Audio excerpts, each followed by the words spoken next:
ఏంది ఈ ఎండకు నేను లైన్లో పోయి నిలబడాలనా? చూద్దాం తీ. నేను ఒక్కడిని వేయకుంటే ఏమవుతుంది? నీ అవ మంచిగా సెలవు దొరికింది, దోస్తులతోటి ఎంజాయ్ చేయాలి.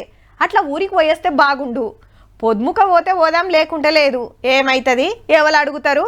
గిట్లనే ఉంటారు కొందరు. ఓటేయమంటే ఆస్తులు రాసిచ్చినట్టే, కింటలక మనం వజన్లు మోసినట్టే ఫీల్ అవుతుంటారు. గసొంటోళ్ళందరినీ గిట్ల పిలుస్తున్నారు. ఇది నిండే ఓటు, ఇది నిండే ఓటు, నమ్ముడే నాడిన వేడమి ఓటు.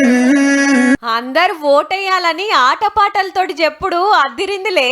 ఉత్తగా బోర్డులు రాసి పెడితే మైకులలో చెప్తే ఇనరని గిట్ల పబ్లిసిటీ చేస్తున్నారు. అట్లా అని వీళ్ళు సినిమా యాక్టర్లు కాదుల్లో. ఈసారు కేరళం రాష్ట్రం ఎన్నికల ఆఫీసర్ పేరు రతన్ యు కేల్కర్. పక్కకున్నది ఓ జిల్లా కలెక్టర్, అసిస్టెంట్ కలెక్టర్, కడుమోలు సుత సర్కార్ ఆఫీసర్లే. కేరళం, అస్సాం, పాండిచ్చేరిలా రేపే ఎన్నికలు. ఓటర్ కార్డు పట్టుకొని జర షేపు లైన్ల నిలబడటానికి నాదాన్ అనిపిస్తదా కొందరికి. హగో గసొంటోళ్ళంతా గడప దాటి పోలింగ్ సెంటర్ బాట పట్టాలని గిట్ల పిలుస్తున్నారన్నట్టు.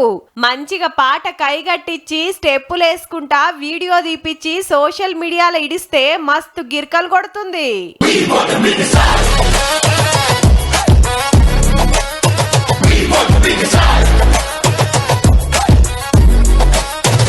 ఆల్రెడీ ఓట్ల కోసం చేయాల్సిన సౌలతులన్నీ వేసిండ్రు. పొద్దుగాల 7 గొట్టంగానే పోలింగ్ చాలైతది. చూడాల మరి కేరళంలా ఎన్నికల ఆఫీసర్ డాన్స్ కు ఓట్లేసుడు ఎంత పెరుగుతుందో గాని సారు తండ్లాట మాత్రం తారీఫ్ చేయాల్సిందేనబ్బా. ఇది నిండే ఓటు, ఇది నిండే ఓటు, నమ్ముడే నాడిన వేడమి ఓటు.